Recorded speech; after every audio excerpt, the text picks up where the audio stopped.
E aí não vai estar só localizado, né? Diferente do angioedema, ele tem sinais sistêmicos. Quais são eles? Inicialmente taquicardia, hipotensão, que são os sinais de um choque distributivo, né? Inflamatório.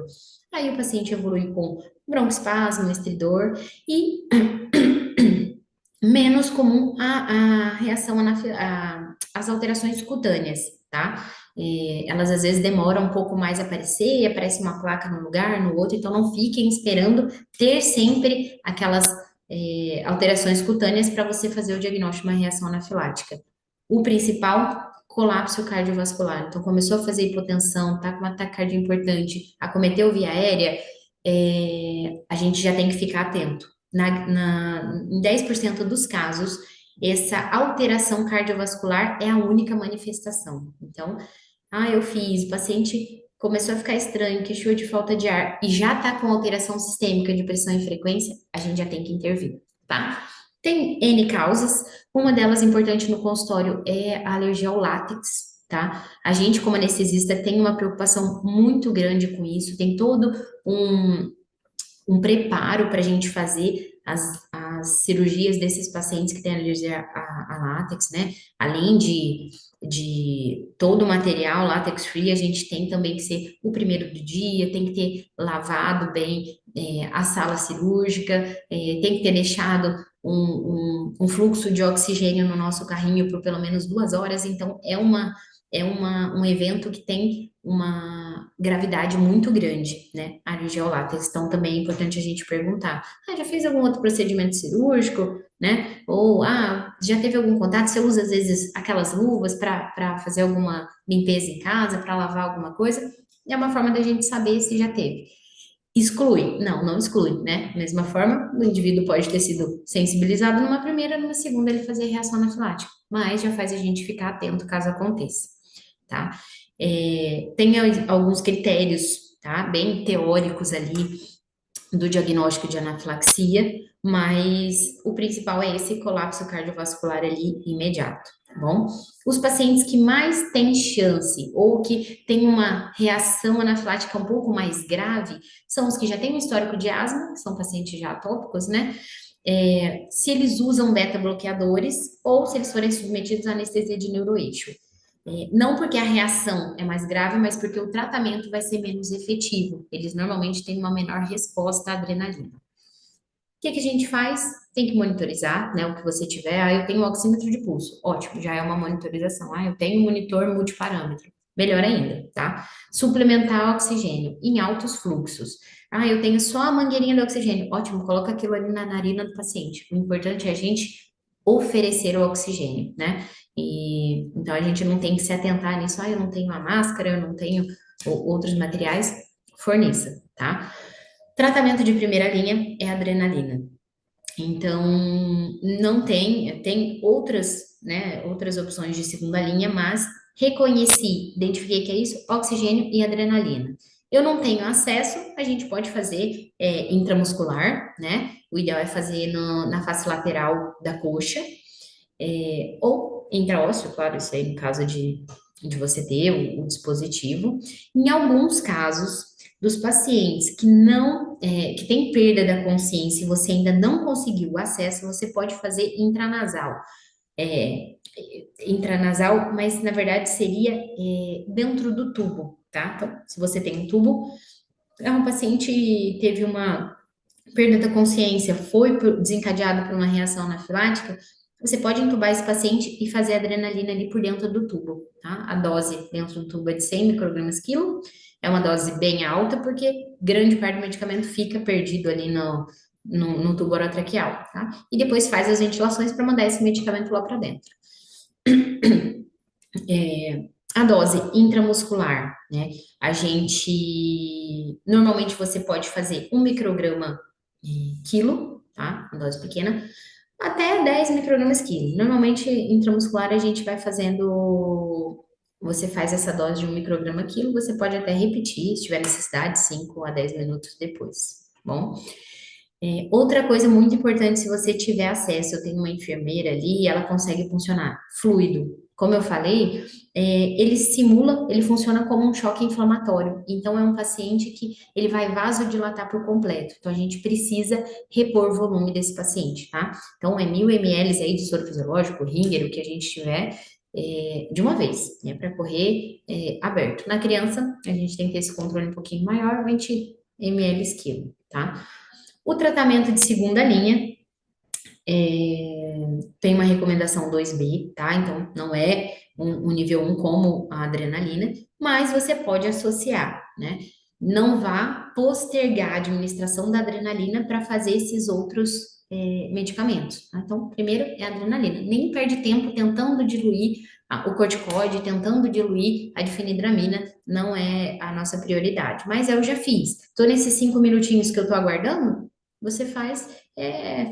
Não está proscrito, tá? O que não pode é perder tempo. Então, a difenidramina a gente pode fazer de 25 a 50 miligramas, a idade de uma das ampolas é V, tá? A ranitidina também era, né, uma opção, mas hoje em dia ela foi descontinuada também. E o corticoide sistêmico é a metilprednisolona, tá? Na dose de 125 miligramas quilo, porque 125 miligramas dose, né? É V. Mas não é uma medicação que também tende a estar no carrinho do consultório. Normalmente, a indicação até pela portaria do CFM, a indicação é ter hidrocortisona.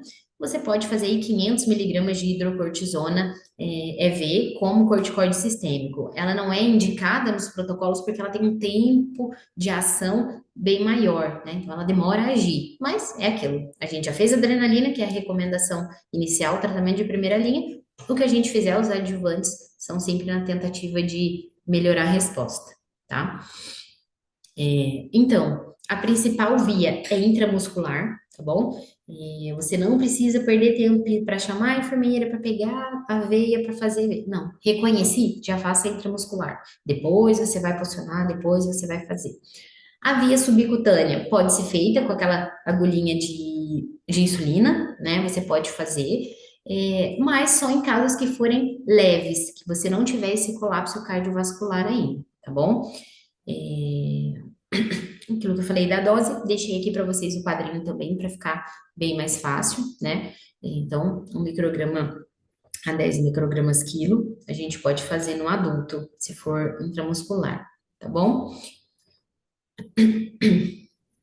Mais um fluxograma aqui para vocês, mostrando, é importante deixar até para essas medidas iniciais de chamar ajuda de oxigênio, para você deixar para sua enfermeira ou deixar na sua salinha de procedimento, né? Por mais que a gente passe e repasse esses temas, né? É uma coisa mais rotineira para mim, não é todo dia, né? Então acaba que se você tiver o fluxo ali na hora que você começa, é uma forma de sistematizar o seu atendimento, né? Um outro da Sociedade de Imunologia também, mostrando que a adrenalina sempre é a primeira opção no tratamento. Muito melhor a gente fazer adrenalina, o paciente taquicardizar e aumentar a pressão do que numa reação que talvez não fosse anafilática, do que a gente deixar de tratar uma reação anafilática e o paciente ir a óbito. Outra coisa muito importante, intoxicação por anestésico local, né? A gente tem usado com uma frequência bem grande fora do ambiente intra-hospitalar, né? Então é importante a gente ter um conhecimento, um domínio do que fazer caso tenhamos complicações. A maior concentração, claro, do anestésico local vai ser se houver uma ingestão intravenosa. O subcutâneo é onde tem a menor concentração sérica, né? Então, na grande maioria dos casos, a gente não tem essa absorção de uma forma tão grande a ponto de você intoxicar o paciente. Mas pode acontecer? Pode, tá? Normalmente, tem um estudo que mostrou que os sintomas acontecem aí entre 5 e 10 minutos, tá? Que você pode ter, e mais associado com a bupivacaína. Eu acredito que vocês não usem tanto, né? Na grande maioria seja lidocaína, mas importante saber. Pacientes que têm o maior fator de risco para desenvolver intoxicação. Extremos de idade, então, paciente muito mais idoso ou que tem uma massa muscular mais baixa, né? Às vezes a gente calcula por quilo de peso Só que esse paciente já tem uma massa muscular, então a grande maioria do anestésico que a gente calculou vai ficar toda intravascular depois, né? Se você fizer essa injeção, ele não vai difundir para os tecidos, e então é um paciente de maior alto risco, ou pacientes que já tenham outras doenças. Não é por questão de ter mais chance de desenvolver, mas sim por ter chance de ser mais grave caso aconteça, tá bom? A buficaína, ela tem uma baixa margem de segurança, tá? E ela tem uma ressuscitação, ou seja, uma resposta quando a gente vai tentar conduzir o paciente bem mais difícil, porque é um anestésico que ele é muito cardiotóxico. Então, é muito mais difícil a gente recuperar ou não perder um paciente com a bupivacaína do que com a lido. Então, sempre que tiver preferência, usa a lidocaína. Um, porque o efeito, o início de ação é bem menor, né? Então, a lidocaína você já tem ele mais imediato. E dois, porque caso haja uma intoxicação, a reversão, né, de uma possível PCR, por causa do anestésico, é mais fácil na lidocaína do que na bup, tá bom? É, a gente tem visto, né, esse estudo mostrou que 20% dos casos acontecem fora do ambiente hospitalar, tá? E 50% dos casos são por não anestesiologistas. Ah, é porque é melhor ou porque faz alguma coisa diferente que ninguém conta o segredo? Não, normalmente a gente, quando usa isso, são para sítios que tem uma menor concentração, né? A gente faz bloqueio de neuroeixo, de neuroeixo, ou a gente faz um bloqueio de plexo, mas a gente usa ultrassom, tá? Então, normalmente é mais difícil a gente acometer um vaso tendo ultrassom mostrando onde está o vaso ali. Quais são os sinais apresentados no quadro de intoxicação por anestésico local? Primeiro, em disparado, são alterações do sistema nervoso central, tá? Independente de qual anestésico. Então, a gente pode ter inicialmente uma agitação, uma alteração auditiva, então o paciente pode queixar de um zumbido, ele queixa de um gosto metálico na boca, isso são sintomas bem precoces. Então, se você ainda está fazendo o procedimento, o paciente já queixou, é hora de parar, né, e esperar. Ah, vamos esperar um pouquinho, vai ficar ali na salinha, vamos observar, depois a gente termina, porque aí você também dá tempo de metabolizar esse anestésico que você já usou. Caso não tenha, né, ou esse sintoma muito precoce já seja logo prosseguido, a gente pode ter convulsão e depois o desfecho de depressão nesse sistema nervoso, seja coma, depressão respiratória, PCR, enfim, tá? No sistema cardiovascular, inicialmente a gente tem o quê? Hipertensão, taquicardia, né? Pode evoluir com algumas arritmias? Pode, não é o inicial, tá? Normalmente o paciente tem uma hipertensão, uma taquicardia, depois ele evolui para uma arritmia ventricular, e aí ele faz o inverso, que aí seria o colapso cardiovascular. Ele faz uma bradicardia, uma arritmia normalmente por bloqueio, uma sistolia, e aí você tem um paciente que também vai evoluir para uma PCR, tá?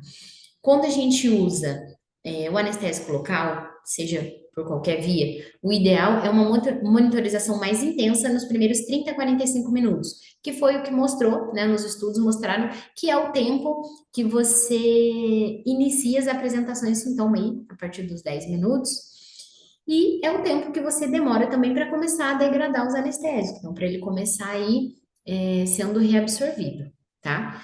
Melhor forma da gente não ter a intoxicação por anestésico é a prevenção, né? Claro que não tem um fator específico que a gente faça que vai evitar que a gente tenha intoxicação, mas usar uma dose efetiva menor. Então, você pode, se você precisa de um volume grande, é uma área grande para anestesiar, você usa ele em menor concentrações, você não vai usar a lidocaína pura, né?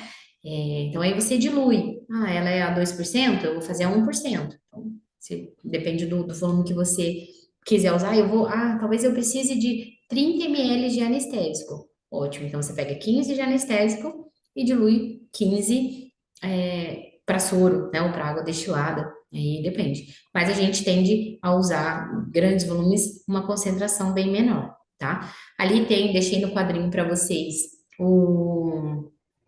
as doses, tá? Usuais de anestésico, tem a Lido e tem a BUP ou a roupa que vocês usam. O que geralmente eu falo, né, até com os meus residentes? Grava 3 miligramas por quilo, que a grande maioria dos anestésicos vai ser isso aí, tá? Se você precisar de mais, saiba que a lidocaína, se ela estiver associada a um vasoconstritor,